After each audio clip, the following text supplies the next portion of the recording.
우리는 어떤 사람에 대해서 알고자 할 때 그 사람이 무엇을 하는 분인가에 대해서 물어봅니다. 그 사람 뭐 해? 그 사람 뭐 하는 분이셔? 이렇게 물어보죠. 직업이 그 사람의 모든 것을 대변해 주는 것은 아니지만 어느 정도 그 사람의 정체성을 드러내는 것이 그 사람의 직업이라고 생각하기 때문입니다. 그래서인지 사람들은 직업에는 기천이 없다라고 말하면서도 좀 이중적인 모습을 보일 때가 많죠. 저 사람의 직업, 저 사람이 어떤 사람인가, 무슨 일을 하는 사람인가를 보면서 저 사람이 나에게 도움이 되는가? 저 사람의 직업이 뭔가를 보면서 세상에서 유력한 사람인가를 따져봅니다. 그리고 아니면 저 사람 그냥 별 볼 일 없는 사람인가 하는 식의 대우를 우리들은 종종 하곤 합니다. 사람들은 현명한 것 같으나 참 눈에 보이는 것에 집착하는 존재이고 멀리 보는 것 같으나 당장 보이는 것에 현혹되기 쉬운 존재구나 하는 것을 느낍니다. 예수님은 목수였던 요셉의 아들로 태어나셨습니다.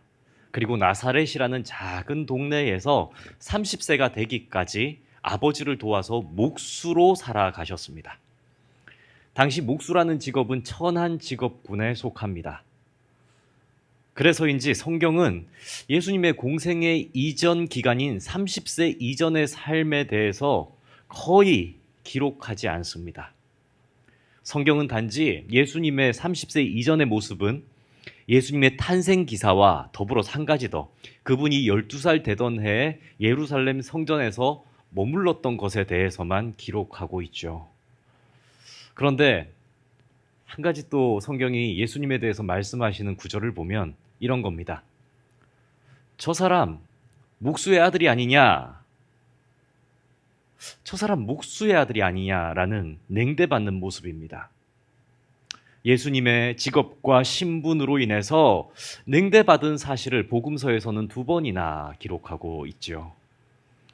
오늘 본문도 예수님께서 무시받는 이야기가 담겨 있습니다. 예수님은 제자들과 함께 자신들의 고향 나사렛으로 가셨습니다. 안식일이 되어서 예수님은 회당에 들어가서 많은 사람들에게 복음을 전파하고 가르치셨습니다. 나사렛 동네의 그 회당, 아마도 그 회당은 예수님께서 어릴 때에 자주 갔었던, 공생애 이전에도 이미 여러 번 예수님이 갔었던 그런 회당이겠죠. 하지만 이제는 입장이 바뀌어서 듣는 자리에서 예수님은 이제 가르치는 강단에 서서 있는 것입니다. 우리 오늘 본문 2절 말씀인데 함께 읽겠습니다. 안식일이 안식일이 되어 되어 회당에서 가르치시니 많은 사람이 듣고 놀라 이르되 이 사람이 어디서 이런 것을 얻었느냐? 이 사람이 받은 지혜와 그 손으로 이루어지는 이런 권능이 어찌 됨이냐? 아멘. 아멘. 예수님의 가르침을 들은 많은 사람들은 놀라워합니다. 그리고 그 지혜와 예수님의 권능에 경이로워하죠. 야, 대단하다. 하지만 이내 사람들은 저 사람 어디서 본 것 같지 않냐? 저 예수는 목수의 아들이 아닌가?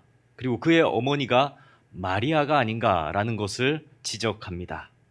그리고 이내 그 신분과 직업을 생각하며 예수님이 강단에서 선포하는 그 가르침을 폄하하고 무시하고 예수님조차 배척해 버립니다.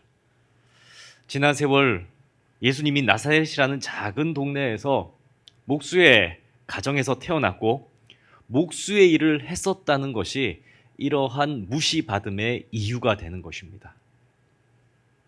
유대인들의 편견, 이 나사렛 동네에 있는 유대인들의 편견은 그들로 복음을 들어도 깨닫지 못하게 만들어 버리는 거죠. 목수의 아들이 뭘 안다고, 이제껏 목수로 살아왔던 사람이 무엇을 안다고 까부는가 하는 것이 그들의 편견입니다. 최소한 그들 앞에 서려면 그들의 편견에 걸맞는 스펙을 갖추어야 할 것 같습니다. 바리새파의 일원이 되던가 이름 있는 스승에게 배운 학식을 증명할 수 있는 졸업장 정도는 있어야 아마 이들은 귀를 기울이고 고개를 숙일 것입니다. 예수님은 이러한 세상의 기준과 나사렛 마을 유대 사람들의 편견을 알고 있으셨습니다. 그래서 말씀하시죠. 본문 4절 말씀입니다. 예수께서 그들에게 이르시되 선지자가 자기 고향과 자기 친척과 자기 집 외에서는 존경을 받지 못함이 없느니라 하시며. 아멘. 무슨 말입니까? 자기를 잘 아는 곳에서는 존경받지 못한다. 왜요? 사람들의 편견 때문에. 편견을 가진 자들에게는 예수님은 간절히 가르쳤으나 그 능력이 나타나지 않았습니다. 자기 생각에 사로잡힌 자들에게는 예수님은 아무리 복음으로 호소해도 그들은 결코 자기의 생각을 되돌리지 않았다는 얘기입니다. 왜요? 편견 때문에. 왜요? 그들의 생각에 사로잡혀 있기 때문입니다. 본문 5절과 6절을 보면 성경은 이러한 상황을 부연해서 설명합니다. 우리 함께 읽겠습니다. 거기서는 아무 권능도 행하실 수 없어 다만 소수의 병자에게 안수하여 고치실 뿐이었고 그들이 믿지 않음을 이상히 여기셨더라. 이에 모든 촌에 두루 다니시며 가르치시더라. 아멘. 아멘. 아무리 해도 바뀌질 않습니다. 아무리 간절히 얘기를 해도 알아주질 않는 겁니다. 정말 이게 하나님의 진리요? 이렇게 살아야, 이것이 하나님의 말씀이라고, 이것을 믿어야 구원 얻는다고 얘기해도 듣질 않습니다.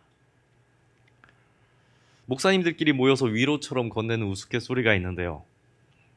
신방을 하고 어떤 성도님들에게 참으로 말씀으로 살아낼 방법들을 막 일러줍니다. 그런데 오히려 그렇게 신방을 하고 돌아가도 성도가 변하지가 않는 겁니다. 삶의 태도를 고치지 않습니다. 그럼 목사님들끼리 이런 말을 건네기도 합니다.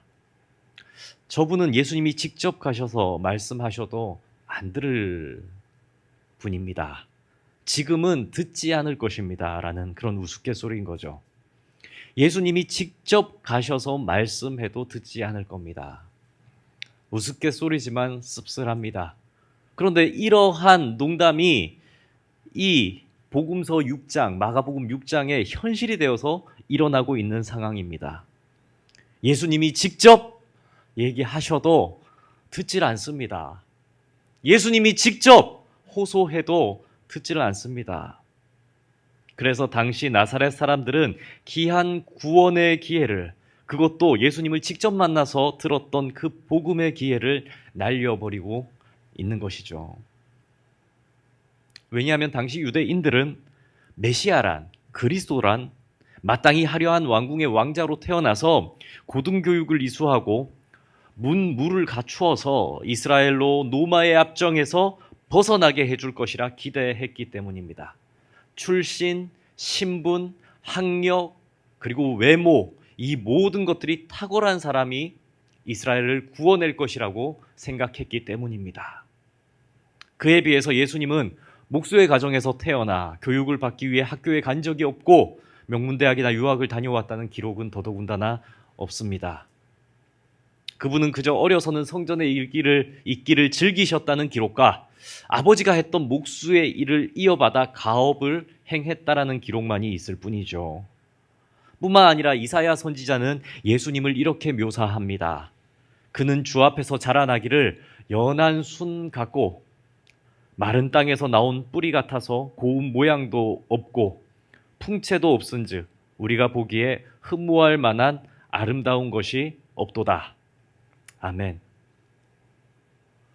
세상 사람들이 보기에 흠모할 만한 어떤 조건도 가지지 않고 이 땅에 오시는 것, 이 땅을 구원할 메시아는 아무런 세상 사람들이 존경할 만한 어떠한 것도 갖추지 않고 이 땅에 오게 하는 것, 이것이 하나님의 계획이셨습니다. 그러니 예수님이 목수라는 직업을 갖게 되신 것도 하나님의 섭리 중에 한 부분이었다는 얘기입니다. 천한 직업, 남들이 하지 않는 일, 남들은 거들떠도 보지 않는 외모, 이러한 것을 가지신 분이 예수님이셨다는 얘기입니다. 그리고 이 모든 것들은 하나님께서 일부러 그렇게 계획하신 일이었다는 거죠. 이것은 대단히 중요한 말씀입니다. 예수님께서 목수가 되셨다는 것은 그분이 목수의 아버지를 두었기 때문에 목수가 되었다는 것이 아니라, 또 배운 것이 없어서 목수 일을 할 수밖에 없었다는 것이 아니라, 하나님께서 일부러 예수님이 목수로 살아가도록 그렇게 계획하셨다라는 것을 증거하기 때문입니다. 하나님의 계획 가운데 예수님은 그렇게 사셨고 그렇게 태어나셨던 겁니다. 이러한 믿음으로 예수님을 바라보면 예수님의 삶이 공생애 이후의 모든 삶들이 새롭게 이해되기 시작합니다. 여기 모인 우리 모두는 이 시간 예수 그리스도를 편견 없이 바라보기를 소원합니다. 뿐만 아니라 예수 그리스도를 믿고 새롭게 변화된 우리 모두를 서로가 편견 없이 바라볼 수 있게 되기를 축복합니다. 공생애 전에 예수님은 사람들이 거주할 집을 만드셨고 그들이 필요로 하는 가구를 손수 만드셨습니다. 그러나 공생애 후에는 예수님은 하나님 나라의 집을 지으셨고 그곳에 복음을 듣고 따르는 자들을 살 수 있도록 옮기시는 일을 하셨습니다. 또한 사람들의 육적 필요를 채우던 예수님의 목수의 손은 이제는 공생애 후에 사람들의 영적 필요를 채워주는 사랑의 손길로 바뀌셨습니다. 하나님께서 뜻하신 바 육신을 입고 이 땅에 오신 예수님은 비록 목수라는 직업으로 사셨지만 실로 예수님은 어떤 분이셨습니까? 천지 창조 때에 하나님과 함께 세상을 지으신 분이셨다라고 성경은 말씀하죠. 성육신전에 예수님은 온 우주를 지으시던 삼위일체의 하나님 중 한 분이셨고 만물을 창조하신 분 중에 한 분이셨습니다. 그런 예수님을 하나님께서 일부러 초라한 모양으로 이 땅에 우리에게 선물로 보내셨으며 우리는 이제 예수님을 닮아 살아가라고 예수님의 삶을 통해 말씀하신 것입니다. 우리는 그렇다면 예수님의 어떠한 부분들을 닮아가야 하겠습니까? 그렇게 오해받고 초라하게 이 땅에 오신 예수님의 우리는 무엇을 닮아가야 하겠습니까? 첫 번째는 목수이신 예수님은 우리 모습 그대로를 다양하게 사용하셨습니다. 목수의 첫째 자질은 제목을 알아보는 눈을 갖추는 일입니다. 어떤 용도에 어떤 목재를 사용할 것인가를 선택하는 것이 목수의 첫 일이죠. 아, 여기에는 이 나무를 써야 되겠다. 아, 여기에는 이런 목재를 써야 되겠다. 참된 목수는 당장에 자기가 작업하기에 편한 목재를 가져다가 끌어 쓰는 것이 아니라 그 용도에 맞는 목재를 선택하고 다루기 어렵더라도 그 목재를 사용하여 그것을 만들어냅니다. 또 어떤 목재는 그냥 두면 일반인들은 버려버리는 쓰레기에 불과하지만 훌륭한 목수는 버려진 제목들 가운데에서도 이것은 여기에 쓰면 귀하게 쓰임 받을 거라는 것을 알고 있지요. 버려질 것도 목수의 손을 거치면 훌륭한 그 몫을 감당하는 제목이 된다는 얘기입니다. 목재의 쓰임과 가치를 아는 것, 그것이 바로 목수였습니다. 예수님은 12제자를 부르실 때 이러한 안목으로 한 사람 한 사람을 제자로 세우기 시작합니다. 지금 당장은 아니더라도 훗날의 쓰임까지도 보시고 예수님은 붙드시고 양육하시고 세우시고 인내하시고 기르셨던 겁니다. 그래서 이제 요한복음 1장 42절에 보면 시몬 베드로를 부르시는 예수님의 모습이 등장합니다. 예수님은 어부였던 시몬을 멀지 않은 미래에 교회의 반석이 될 것이라고 알아보셨습니다. 그래서 네가 요한의 아들 시몬이니 장차 게바라 하리라 하십니다. 게바는 번역하면 베드로라 이렇게 성경은 기록되어 있는데 이 베드로라는 이름의 뜻은 뭡니까? 반석입니다. 원래 이름은 시몬, 그러나 베드로라 부르겠다 하시며 반석이라는 뜻의 별명을 예수님은 그에게 붙여주셨죠. 예수님은 당장은 아니더라도 그가 쓰이는 곳에 따라서 바뀌게 될 그의 성품, 기질을 알아보셨던 것입니다. 결국 이 시몬은 어떤 사람이 됩니까? 초대교회의 단단한 반석이 되는, 교회의 주춧돌을 얹는 그러한 믿음의 사람이 되지요. 또한 예수님은 사도 요한과 야고보에게 보아노게라는 별명을 붙여주셨습니다. 마가복음 3장 17절 말씀인데 우리 함께 읽겠습니다. 또 세베대의 아들 야고보와 야고보의 형제 요한이니 이 둘에게는 보아너게 곧 우레의 아들이란 이름을 더하셨으며. 아멘. 보아노게, 우레의 아들, 그러니까 천둥의 아들 뭐 이런 뜻이겠죠. 좋은 뜻입니까? 나쁜 뜻입니까? 예수님은 아마도 좋은 뜻으로 이 별명을 붙여주셨습니다. 예수님은 이들이 장차 이 천둥과 같이 우레와 같이 소리를 내는 자들, 복음의 우레와 같이 소리를 내는 자들이 되리라 알아보셨기에 보아너게라고 불러주셨던 겁니다. 그래서인지 사도 야고보가 어떤 인물이 되는지 아십니까? 최초의 순교를 하는 사도. 일반 성도들 중에 초대교회에서는 스데반이 최초 순교자라면 사도들 중에서는 최초의 순교하는 사도가 바로 이 야고보입니다. 그만큼 충성된 삶, 정말 번개같이 번쩍번쩍거리는 삶을 살았던 게 바로 이 사도 야고보이죠. 그리고 사도 요한은 어떤 인물이 됩니까? 반모섬에 유배되면서 100세까지 살죠. 천둥치고는 오래 삽니까? 하지만 이 사도 요한은 요한계시록을 기록하면서 영원토록 교회를 번쩍번쩍 빛나게 할 그런 우레의 소리를 바라는 자가 됩니다. 예수님의 12제자 모두를 가만히 들여다보면 정말 마태와 같이 세리인 자도 있었고 세상에 미련한 직업을 가졌던 초라한 어부와 같은 이들, 허드렛 일을 하는 자들을 예수님은 다 갖다가 모아서 제자 삼으셨죠. 하지만 예수님께서 이 제자들을 불러 모으시고 격려하시고 너희들은 본래 이러한 사람이다. 너희들은 본래 이러한 자들이 될 것이다. 라고 말씀하시고 조각하심으로 위대한 12사도로 이 땅에 기록되었습니다. 성도님들, 하나님께서 무에서 유를 창조하신 것처럼 예수님은 세상에 썩어질 자들을 영원한 생명을 얻게 하는 도구로 만들어 주셨습니다. 이제 그 예수님이 우리에게 이러한 예수님의 성품을 닮으라고 말씀하십니다. 예수님의 이러한 성품을 닮아라. 목수의 눈을 가지고 주위를 둘러보라 말씀하시는 것입니다. 당장에는 나무 조각에 불과해 보이는 어떠한 사람들, 하지만 조금 다듬고 필요한 곳에 넣으면 훌륭한 제목이 되는 이들을 너희들은 품고 세우라고 말씀하십니다. 교회는 서로가 참 다양한 사람들이 모였습니다. 잘 맞는 사람들도 있겠죠. 성가대는 어떻습니까? 다들 잘 맞으십니까? 어떠세요? 이 3열에 앉으신 분들은 잘 맞아서 3열에 다 앉으신 겁니까? 어떠십니까?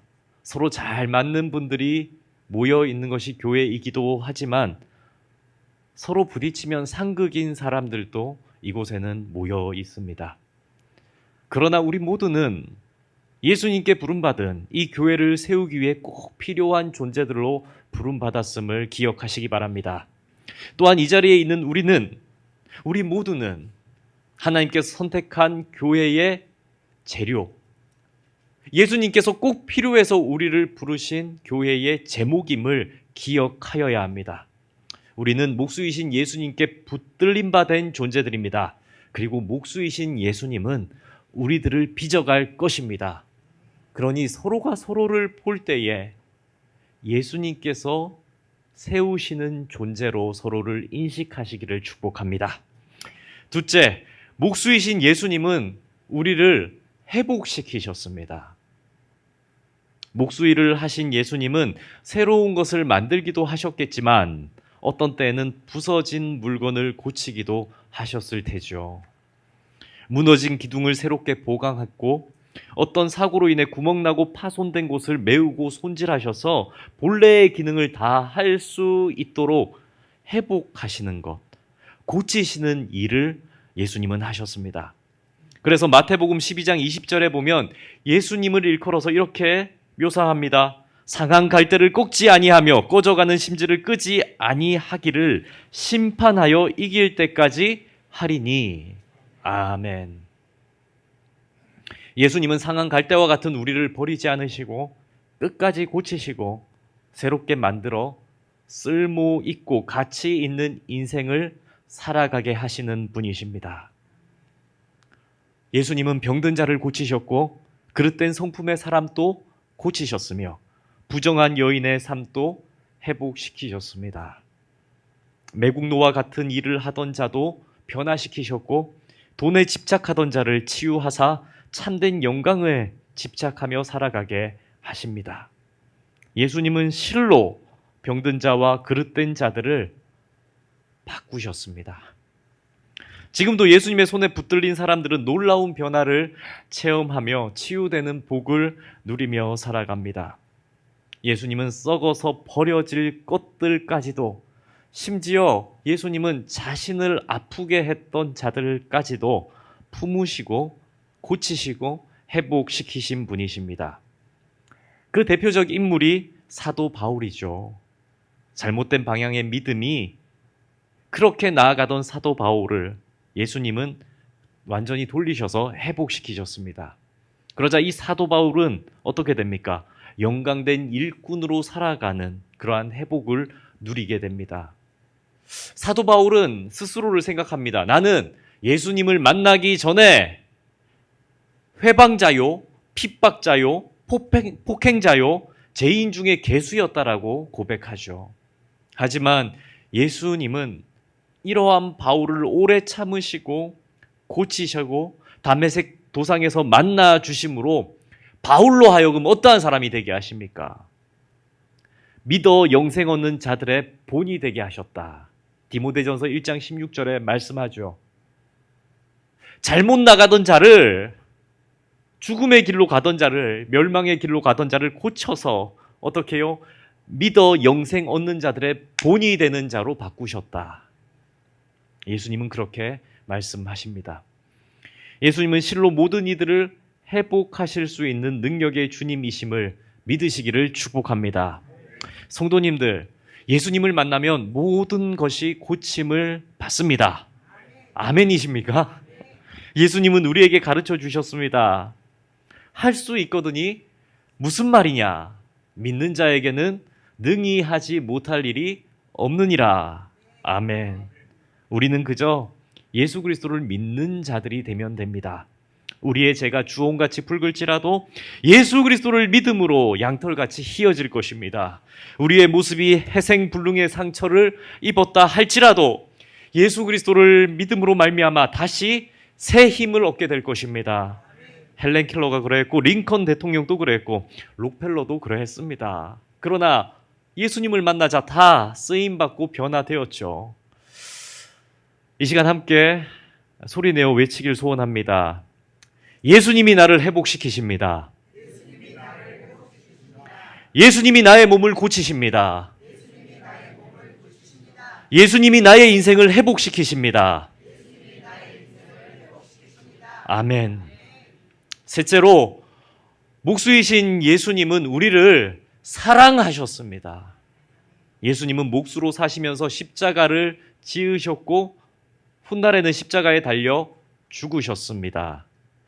풍류적인 표현으로 들리실지 모르겠지만 예수님은 가로축과 세로축이 만나서 만들어진 십자가의 모양대로 이 땅을 사셨습니다. 긴 세로축은 무엇을 의미합니까? 하나님과 인간을 잇는, 그죠? 인간이 하나님을 사랑하는 그 마음입니다. 그리고 가로축은 뭐죠? 수평적인 사랑으로 이웃과 이웃 간에 행해야 될 사랑의 마음이죠.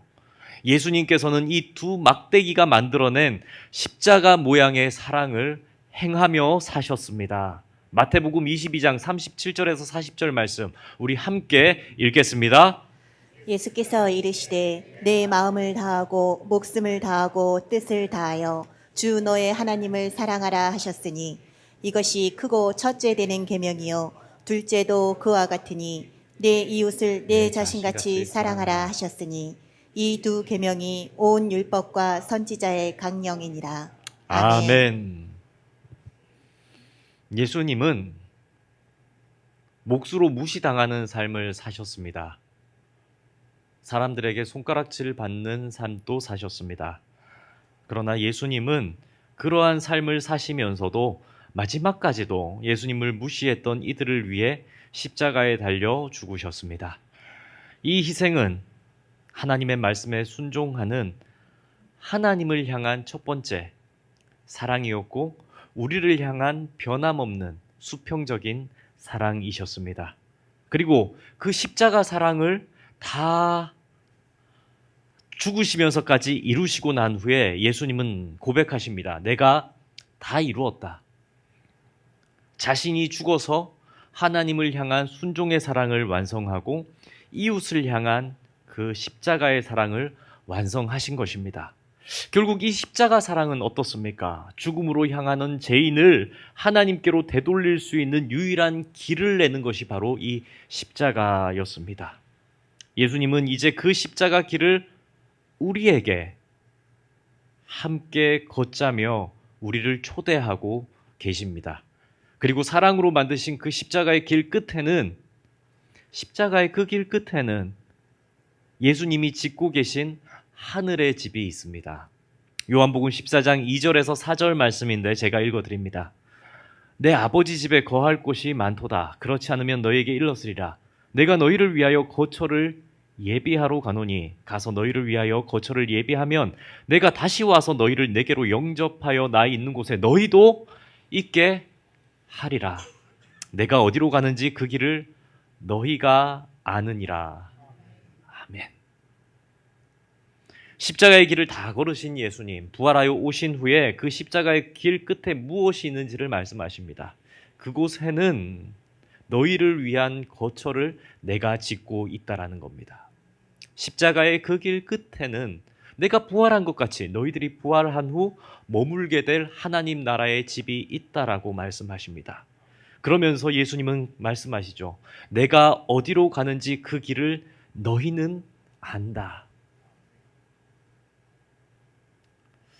성도가 걷는 십자가 사랑의 길은 좁은 길이지만 생명이 있는 길입니다. 이 땅을 살면서 목숨을 다하여 하나님을 사랑하고 내 몸과 같이 이웃을 사랑하는 길은 결코 쉽지 않은 길입니다. 하지만 그 길 끝에는 예수님께서 먼저 가신 천국의 집이 약속되어 있습니다. 사랑하는 성도님들, 몫으로 이 땅에 오신 예수님을 세상 사람들은 배척했습니다. 목수인 모습, 초라한 모습, 흠량할 것이 없는 외모를 보며 세상 사람들은 예수 그리스도를 배척했습니다. 그러나 우리는 예수님을 보지도 만나지도 못했으나 예수님이 어느새 우리의 마음을 사로잡았고 어느새 예수 그리스도를 사랑하는 자들로 예수 그리스도의 십자가 사랑을 깨달은 자로 지음을 받았습니다. 그래서 예수님께서는 우리를 재료 삼아 교회로 부르셔서 교회를 지으셨습니다. 그리고 우리를 회복해 가고 계십니다. 그리고 십자가 사랑의 길을 먼저 걸으신 후에는 너희들도 내가 간 길을 아니까 나를 따라오라고 말씀하십니다. 이제 우리는 우리를 지으신 예수 그리스도, 목수였던 예수 그리스도를 우리 인생의 주인으로 모셔야 합니다. 예수님께 나의 인생을 맡기고 주님이 가신 길을 함께 따라 걸어가십시다. 우리가 예수님과 함께 이 땅을 걸을 때에 얼마 지나지 않아서 예수님이 지어두신 천국의 집에서 예수님을 우리는 다시 만나게 될 것입니다. 그 시간은 그리 길지 않을 겁니다. 이 땅에서 십자가를 지고 건너가는 그 시간은 정말 오래지 않을 것입니다. 앞으로 긴 것 같으나 돌아보면 짧은 게 인생입니다. 앞으로도 많이 남은 것 같으나 되짚어 보면 얼마 되지 않는 것이 우리들의 인생입니다. 예수님은 그 인생을 사셨고 그 인생 끝에 부활이라는 선물을 우리에게 주시길 원하십니다. 솔로몬은 영화로운 삶을 살았으나 이 땅에서 부귀영화를 다 누렸으나 정말 영생의 길이 무엇인지를 훗날 깨닫고는 아가서에 이렇게 노래합니다. 아가서의 말씀으로 설교를 맺고자 합니다. 나의 사랑하는 자가 내게 말하여 이르기를 나의 사랑 내 어여쁜 자야 일어나서 함께 가자. 겨울도 지나고 비도 그쳤고 지면에는 꽃이 피고 새가 노래할 때가 이르렀는데 비둘기의 소리가 우리 땅에 들리는구나. 무화과 나무에는 푸른 열매가 익었고 포도나무는 꽃을 피워 향기를 토하는구나. 나의 사랑 나의 어여쁜 자여 일어나서 함께 가자. 예수님께서 걸어가신 십자가의 길을 노래하며 예수님께서 지으신 천국의 집을 찬양하는 시이죠.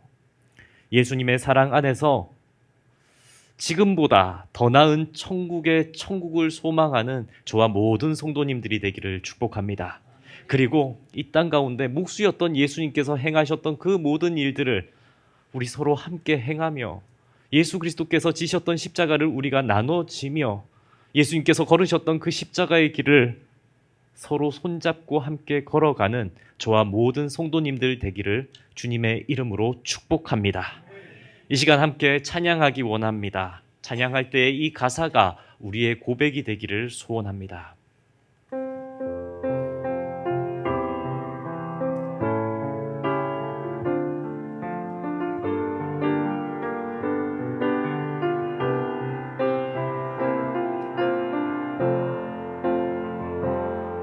수많은 무리들이 줄지어 그분을 보기 위해 따르네. 평범한 목수이신 그분 앞에 모든 무릎이 꿇어 경배하네. 모든 문제들 하나하나 죽음까지도 힘을 잃고 생명의 근원 대신 예수 이름 앞에 모든 권세들 굴복하네. 예수 이름 높이세. 예수 이름 높이세. 능력의 그 이름 예수 이름 높이세. 구원의 그 이름 예수 이름을 부르는 자. 예수 이름을 믿는 자. 예수 이름 앞에 나오는 자 복이 있도다.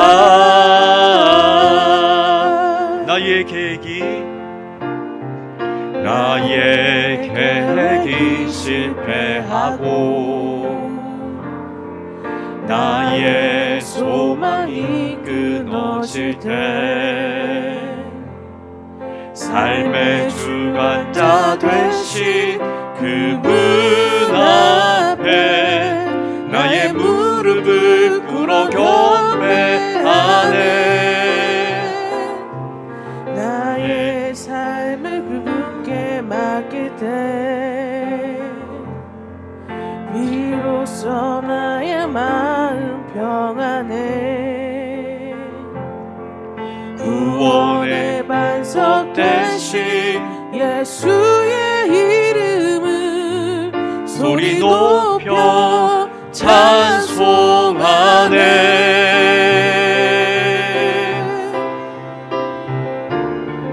예수 이름 높이세. 능력의 그 이름 예수 이름 높이세. 구원의 그 이름 예수 이름을 부르는 자. 예수 이름을 믿는 자. 예수 이름 앞에 나오는 자 복이 있도다.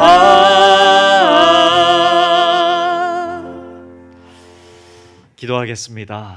하늘에 계신 하나님, 이 시간 말씀을 통해 목수 되신 예수 그리스도께서 우리를 얼마나 사랑하셨는지 그리고 목수 되신 예수 그리스도께서 우리의 인생을 고치고 계신 분인지를 깨닫습니다.